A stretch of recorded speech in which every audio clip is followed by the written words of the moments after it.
फिर ऐसा लगता था कि आई डोंट थिंक सो, मतलब मुझे लगता नहीं था अंदर से कि मैं खेल सकती हूँ। मेरे पापा ने मुझे बताया कि अंपायरिंग क्यों नहीं करती। अंपायरिंग करते वक्त फोकस की बहुत ज़रूरत होती है, जहाँ फोकस टूटा वहाँ आपसे गलती हो सकती है। ये बहुत बड़ी प्राइज मनी इन्वॉल्व होती है, तो प्लेयर अपनी जी जान लगाता है एक मैच खेलते वक्त। तो अगर एक भी कॉल की गलती होती है तो it's like you are gone.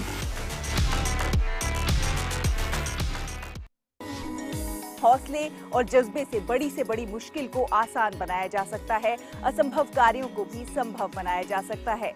और जो लोग अपने हौसले और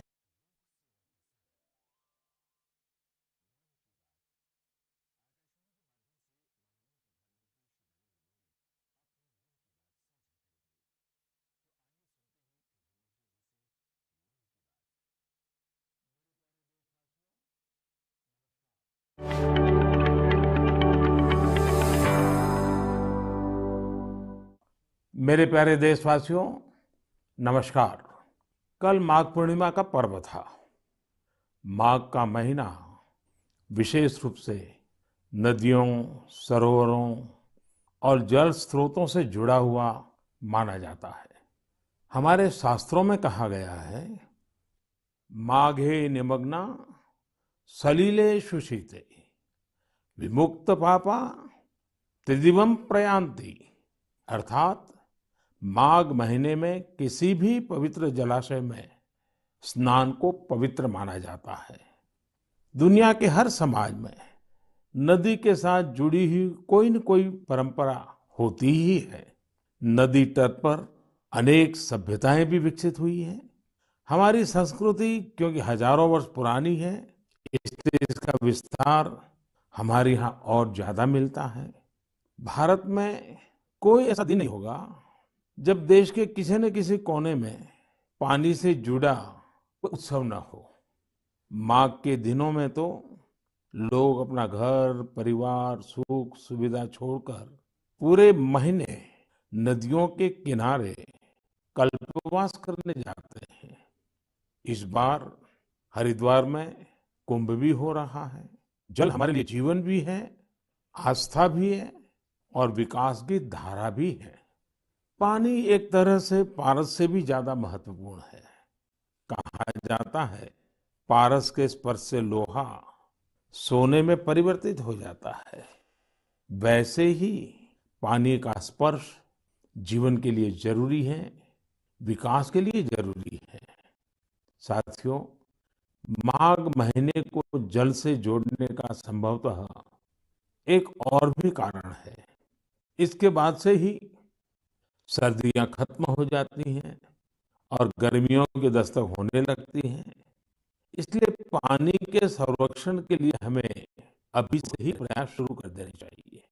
कुछ दिनों बाद मार्च महीने में ही 22 तारीख को वर्ल्ड वाटर डे भी है। मुझे यूपी की आराध्या जी ने लिखा है कि दुनिया में करोड़ों लोग अपने जीवन का बहुत बड़ा हिस्सा पानी की कमी को पूरा करने में ही लगा देते हैं।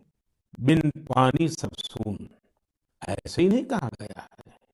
पानी के संकट को हल करने के लिए बहुत ही अच्छा मैसेज पश्चिम बंगाल के उत्तर दिनाजपुर से सुजीत जी ने मुझे भेजा है। सुजीत जी ने लिखा है कि प्रकृति ने जल के रूप में हमें एक सामूहिक उपहार दिया है, इसलिए इसे बचाने की जिम्मेदारी भी सामूहिक है। ये बात सही है। जैसे सामूहिक उपहार है, वैसे ही सामूहिक उत्तरदायित्व भी है। सुजीत जी की बात बिल्कुल सही है। नदी, तालाब, झील, वर्षा या जमीन का पानी, ये सब हर किसी के लिए है। साथियों, एक समय था जब गांव में कुएं, पोखर, इनकी देखभाल सब मिलकर करते थे। अब ऐसा ही एक प्रयास तमिलनाडु के तिरुवन्नामलाई में हो रहा है। यहाँ स्थानीय लोगों ने अपने कुओं को संरक्षित करने के लिए अभियान चलाया हुआ है। ये लोग अपने इलाके में वर्षों से बंद पड़े सार्वजनिक कुओं को फिर से जीवित कर रहे हैं। मध्य प्रदेश के अगरोदा गांव की बबीता राजपूत जी भी जो कर रही है, उससे आप सभी को प्रेरणा मिलेगी। बबीता जी का गांव बुंदेलखंड में है। उनके गांव के पास कभी एक बहुत बड़ी झील थी जो सूख गई थी। उन्होंने गांव की ही दूसरी महिलाओं को साथ लिया और झील तक पानी ले जाने के लिए एक नहर बना दी। इस नहर से बारिश का पानी सीधे झील में जाने लगा। अब ये झील पानी से भरी रहती है। साथियों, उत्तराखंड के बागेश्वर में रहने वाले जगदीश कुनियाल जी का काम भी बहुत कुछ सिखाता है। जगदीश जी का गांव और आसपास का क्षेत्र पानी की जरूरतों के लिए एक प्राकृतिक स्रोत पर निर्भर था, लेकिन कई साल पहले ये स्रोत सूख गया। इससे पूरे इलाके में पानी का संकट गहराता चला गया। जगदीश जी ने इस संकट का हल वृक्षारोपण से करने की ठानी। उन्हें पूरे इलाके में गांव के लोगों के साथ मिलकर हजारों पेड़ लगाए और आज उनके इलाके का सूख चुका वो जल स्रोत फिर से भर गया है। साथियों, पानी को लेकर हमें इसी तरह अपनी सामूहिक जिम्मेदारियों को समझना होगा। भारत के ज्यादातर हिस्सों में मई जून में बारिश शुरू होती है। क्या हम अभी से अपने आसपास के जल स्रोतों की सफाई के लिए, वर्षा जल के संचयन के लिए 100 दिन का कोई अभियान शुरू कर सकते हैं? इसी सोच के साथ अब से कुछ दिन बाद जल शक्ति मंत्रालय द्वारा भी जल शक्ति अभियान कैच द रेन भी शुरू किया जा रहा है।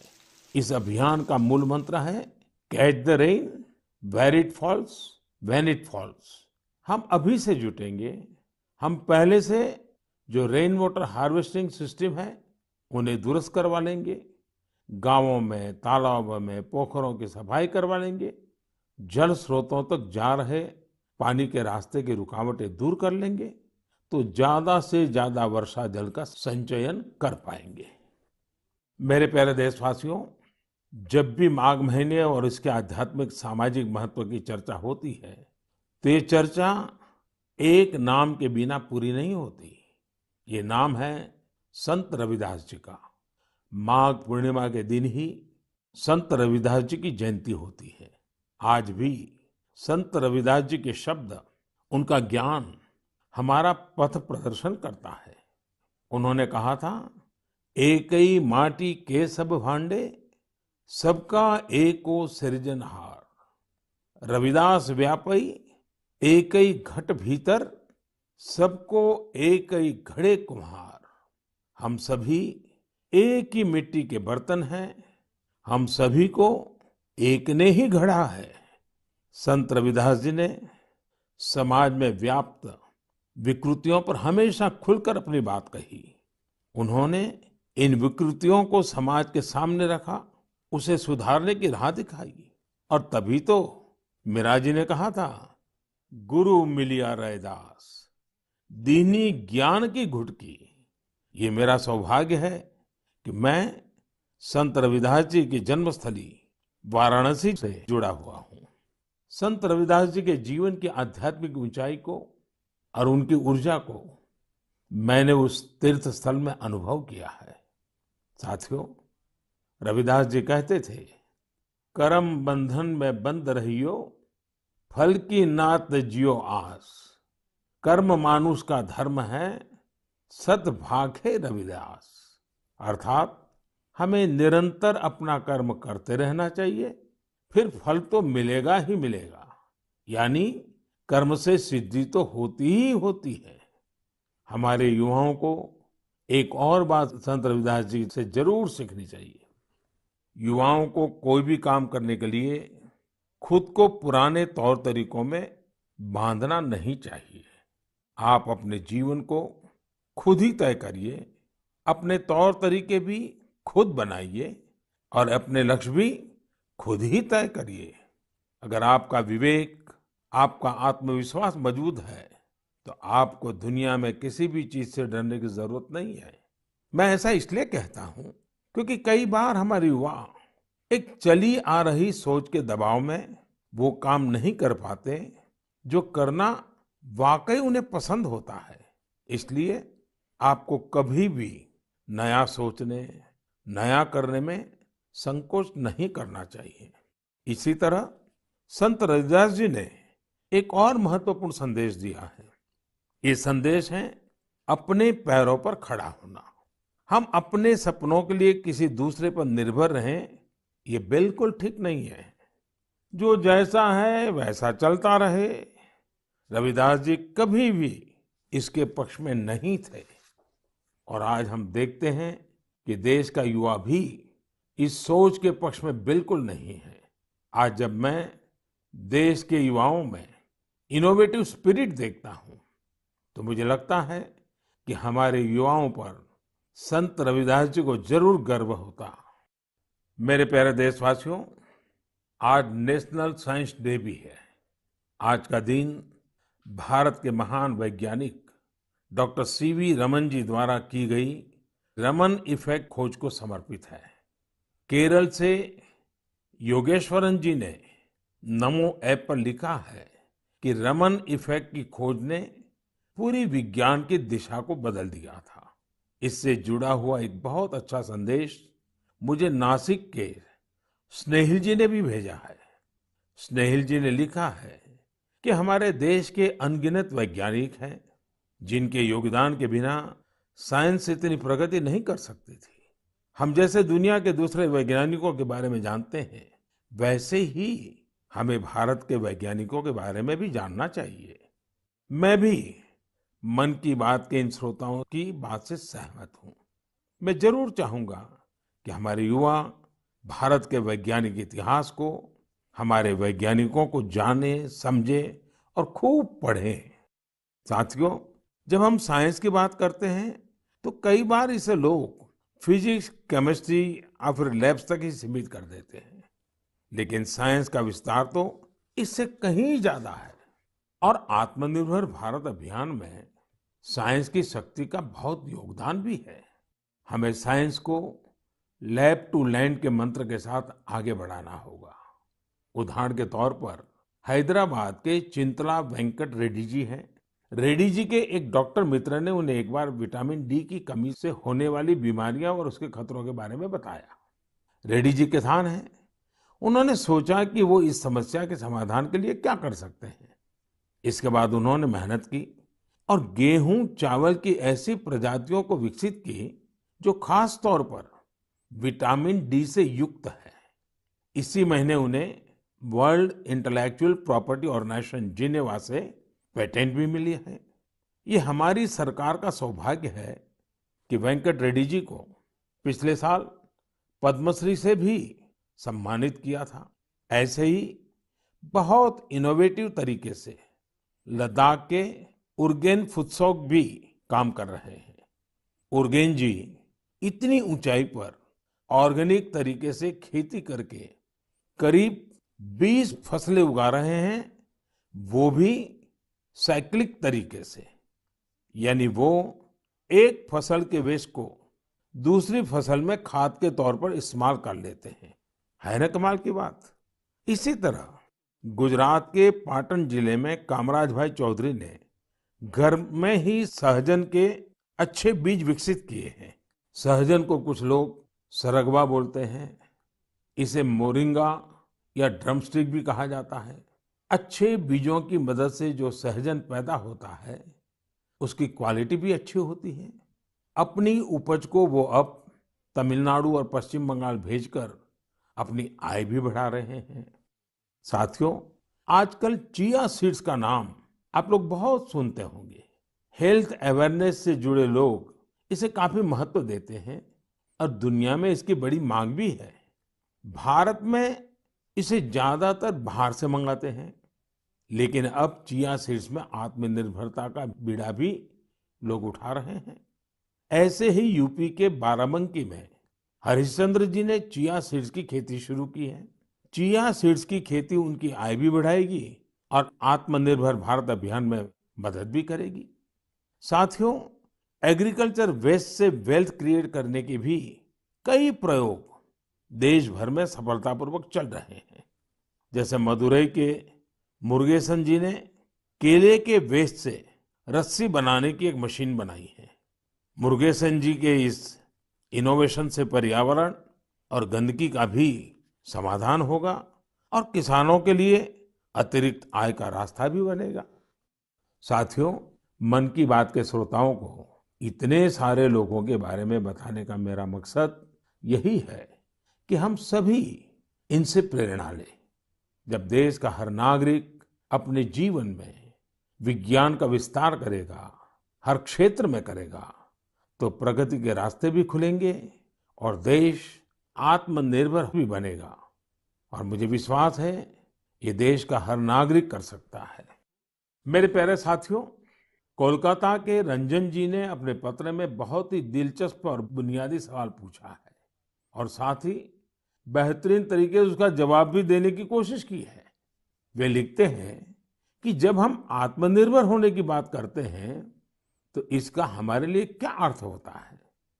इसी सवाल के जवाब में उन्होंने खुद ही आगे लिखा है कि आत्मनिर्भर भारत अभियान केवल एक गवर्नमेंट पॉलिसी नहीं है, बल्कि एक नेशनल स्पिरिट है।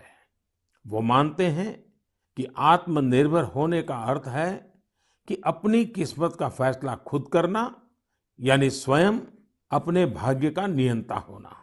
रंजन बाबू की बात 100% सही है।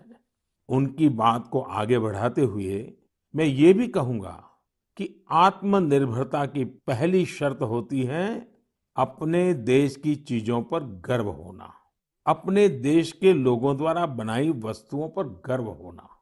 जब प्रत्येक देशवासी गर्व करता है, प्रत्येक देशवासी जुड़ता है, तो आत्मनिर्भर भारत सिर्फ एक आर्थिक अभियान न रहकर एक नेशनल स्पिरिट बन जाता है। जब आसमान में हम अपने देश में बने फाइटर प्लेन तेजस को कलाबाजियां खाते देखते हैं, जब भारत में बने टैंक, भारत में बनी मिसाइलें हमारा गौरव बढ़ाते हैं, जब समृद्ध देशों में हम मेट्रो ट्रेन के मेड इन इंडिया कोचेस देखते हैं, जब दर्जनों देशों तक made in India corona vaccine को पहुंचते ही देखते हैं, तो हमारा माथा और ऊंचा हो जाता है। और ऐसा ही नहीं है कि बड़ी बड़ी चीजें ही भारत को आत्मनिर्भर बनाएगी।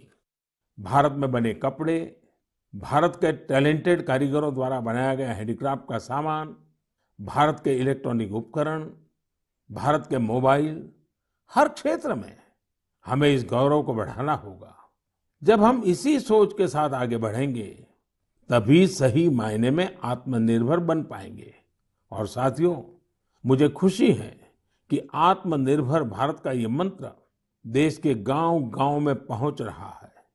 बिहार के बेतिया में यही हुआ है, जिसके बारे में मुझे मीडिया में पढ़ने को मिला। बेतिया के रहने वाले प्रमोद जी दिल्ली में एक टेक्नीशियन के रूप में एलईडी बल्ब बनाने वाली फैक्ट्री में काम करते थे। उन्होंने इस फैक्ट्री में कार्य करने के दौरान पूरी प्रक्रिया को बहुत बारीकी से समझा, लेकिन कोरोना के दौरान प्रमोद जी को अपने घर वापस लौटना पड़ा। आप जानते हैं, लौटने के बाद प्रमोद जी ने क्या किया? उन्होंने खुद एलईडी बल्ब बनाने की एक छोटी सी यूनिट ही शुरू कर दी। उन्होंने अपने क्षेत्र के कुछ युवाओं को साथ लिया और कुछ ही महीनों में फैक्ट्री वर्कर से लेकर फैक्ट्री ओनर बनने तक का सफर पूरा कर दिया, वह भी अपने ही घर में रहते हुए। एक और उदाहरण है यूपी के गढ़मुक्तेश्वर का। गढ़मुक्तेश्वर से श्रीमान संतोष जी ने लिखा है कि कैसे कोरोना काल में उन्होंने आपदा को अवसर में बदला। संतोष जी के पुरखे शानदार कारीगर थे, चटाई बनाने का काम करते थे। कोरोना के समय जब बाकी काम रुके, तो इन लोगों ने बड़ी ऊर्जा और उत्साह के साथ चटाई बनाना शुरू किया। जल्द ही उन्हें न केवल उत्तर प्रदेश बल्कि दूसरे राज्यों से भी चटाई के ऑर्डर मिलने शुरू हो गए। संतोष जी ने यह भी बताया है, इससे इस क्षेत्र की सैकड़ों साल पुरानी खूबसूरत कला को भी एक नई ताकत मिली है। साथियों, देश भर में ऐसे कई उदाहरण हैं जहां लोग आत्मनिर्भर भारत अभियान में इसी तरह अपना योगदान दे रहे हैं। आज यह एक भाव बन चुका है जो आम जनों के दिलों में प्रवाहित हो रहा है। मेरे प्यारे देशवासियों, मैंने नमो ऐप पर गुड़गांव निवासी मयूर की एक इंटरेस्टिंग पोस्ट देखी। वे पैशनेट बर्ड वॉचर और नेचर लवर है। मयूर जी ने लिखा है कि मैं तो हरियाणा में रहता हूँ, लेकिन मैं चाहता हूँ कि आप असम के लोगों और विशेष रूप से काजीरंगा के लोगों की चर्चा करें। मुझे लगा कि मयूर जी राइनोज के बारे में बात करेंगे, जिन्हें वहां का गौरव कहा जाता है। लेकिन मयूर जी ने काजीरंगा में वाटरफाउल्स की संख्या में हुई बढ़ोतरी को लेकर असम के लोगों की सराहना के लिए कहा है। मैं ढूंढ रहा था कि हम वाटरफाउल्स को साधारण शब्दों में क्या कह सकते हैं, तो एक शब्द मिला, जल पक्षी। ऐसे पक्षी जिनका बसेरा पेड़ों पर नहीं पानी पर होता है, जैसे बतख वगैरह।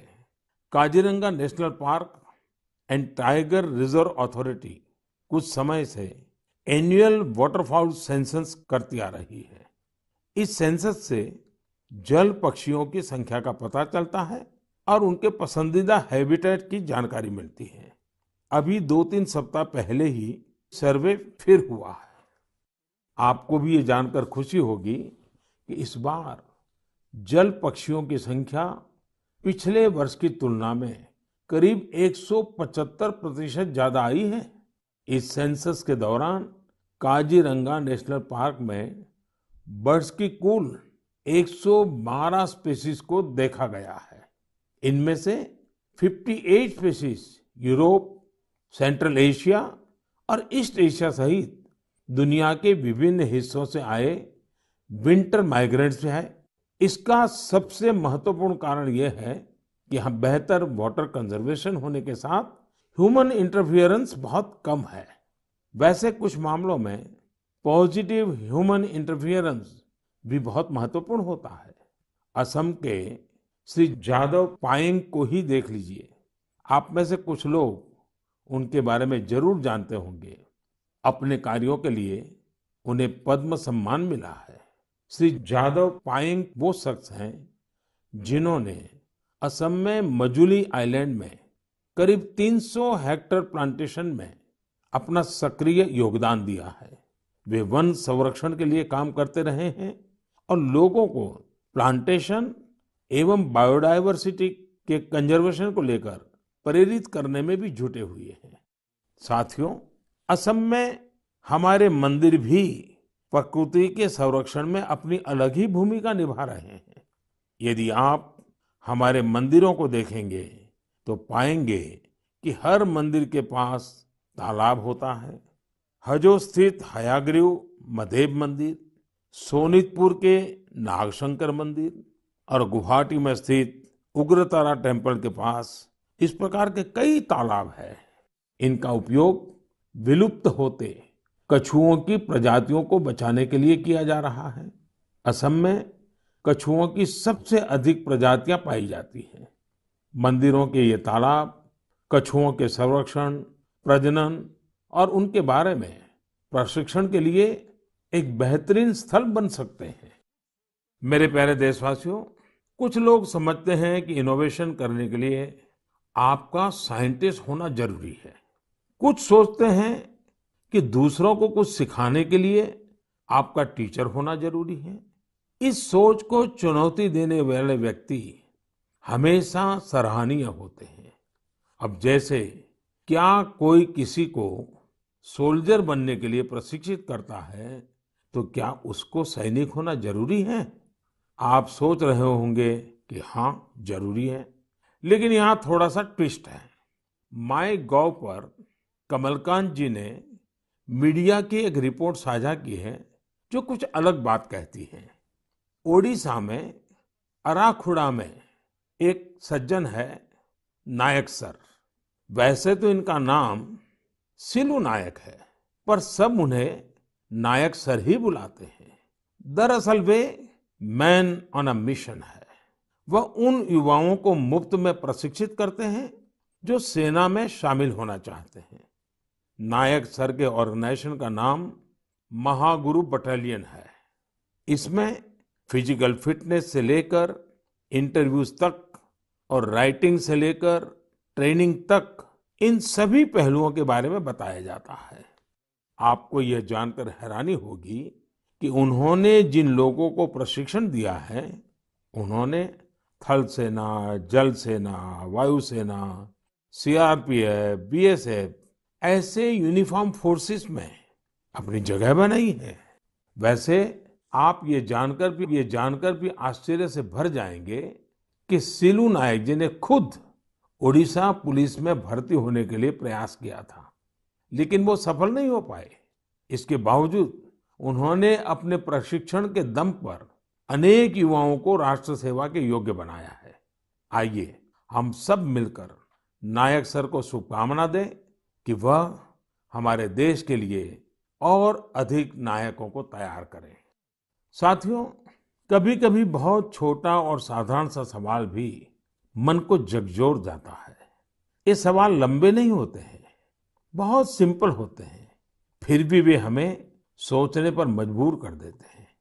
कुछ दिन पहले हैदराबाद की अपर्णा रेड्डी जी ने मुझसे ऐसा ही एक सवाल पूछा। उन्होंने कहा कि आप इतने साल से पीएम है, इतने साल सीएम रहे, क्या आपको कभी लगता है कि कुछ कमी रह गई? अपर्णा जी का सवाल बहुत सहज है, लेकिन उतना ही मुश्किल भी। मैंने इस सवाल पर विचार किया और खुद से कहा, मेरी एक कमी ये रही कि मैं दुनिया की सबसे प्राचीन भाषा तमिल सीखने के लिए बहुत प्रयास नहीं कर पाया। मैं तमिल नहीं सीख पाया। यह एक ऐसी सुंदर भाषा है जो दुनिया भर में लोकप्रिय है। बहुत से लोगों ने मुझे तमिल लिटरेचर की क्वालिटी और इसमें लिखी गई कविताओं की गहराई के बारे में बहुत कुछ बताया है। भारत ऐसी अनेक भाषाओं की स्थली है जो हमारी संस्कृति और गौरव का प्रतीक है।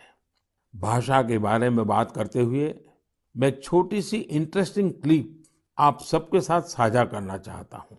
भवतां सर्वेषां हार्दं हार्दं स्वागतम् अस्ति। एकता मूर्त्याः दक्षिणतः सातपुला पर्वतमाला अस्ति। एकता मूर्त्याः वामतः विन्ध्याचल पर्वतमाला अस्ति।